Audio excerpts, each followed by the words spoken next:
स्त्रियांचं शक्तीपीठ आहे, ऊर्जापीठ आहे, ज्ञानपीठ आहे, शौर्यपीठ आहे. सावित्रीबाई फुलेंनी तुमच्या पंखामध्ये बळ भरविण्याचं काम तिथं केलं.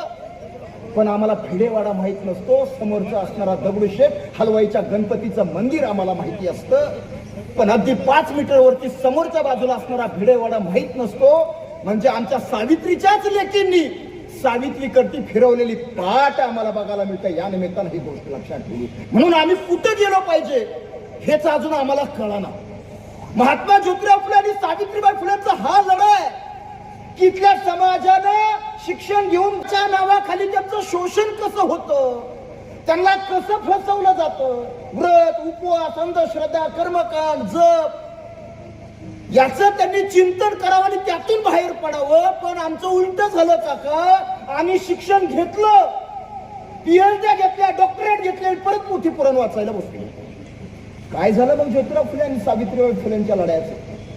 हा प्रश्न या निमित्तानं उपस्थित होतो.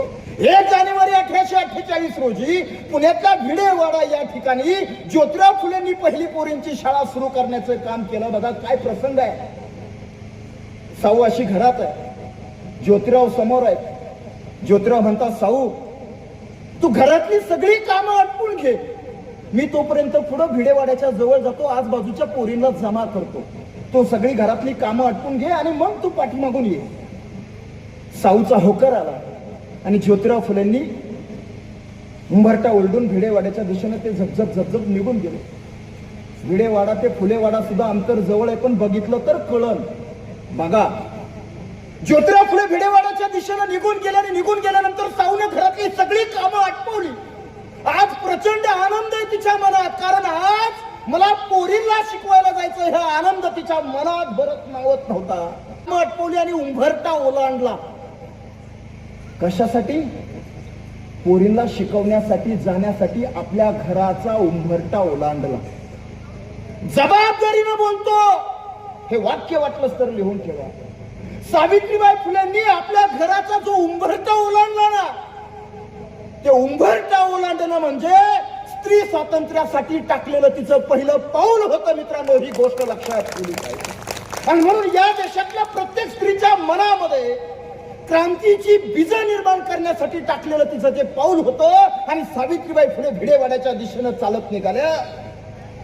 रस्त्यावरती काही टवाळकी पोरं आडवी आली आणि आडवी आलेली पोरं सावित्रीबाई फुलेंकडती पाहत शिव्या शाप द्यायला लागली.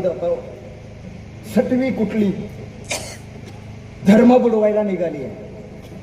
आता ही म्हणे पोरींना शिकवणार आहे. धर्मग्रंथ असा सांगतो, स्त्रियांना जर अक्षराची ओळख जर झाली तर त्या अक्षराच्या आळया निर्माण होतील, नवऱ्याच्या ताटात पडतील आणि नवरा मरण पावेल, स्त्री विधवा होईल. असं घडलंय का कुणाच्या घरात? स्त्रियांना जर अक्षराची ओळख जर झाली तर धर्म बुडेल आणि ही सटवी धर्म बुडवायला निघाली आहे असं शिव्या शाप द्यायला लागले. पण सावित्रीनी तसं दुर्लक्ष करत भिडेवाड्याच्या दिशेनं त्या पावलं टाकायचे. आज प्रचंड आनंद आहे, पोरींना शिकवायचंय. काही पावलं टाकल्यानंतर काही टवाळखोर लोकांनी तिच्यावरती शेण फेकून मारायचं काम केलं. कुणी तिच्या अंगावरती वरच्या माळेवरल्या लोकांनी पाणी ओतायचं काम केलं. सावित्रीबाई फुले ओल्या चिंब भिजून गेल्या. पण आपल्या डोक्यावरचा पदर तसाच खाली ओढला आणि भिडेवाड्याच्या दिशेनं त्या चालत चालत निघाल्या.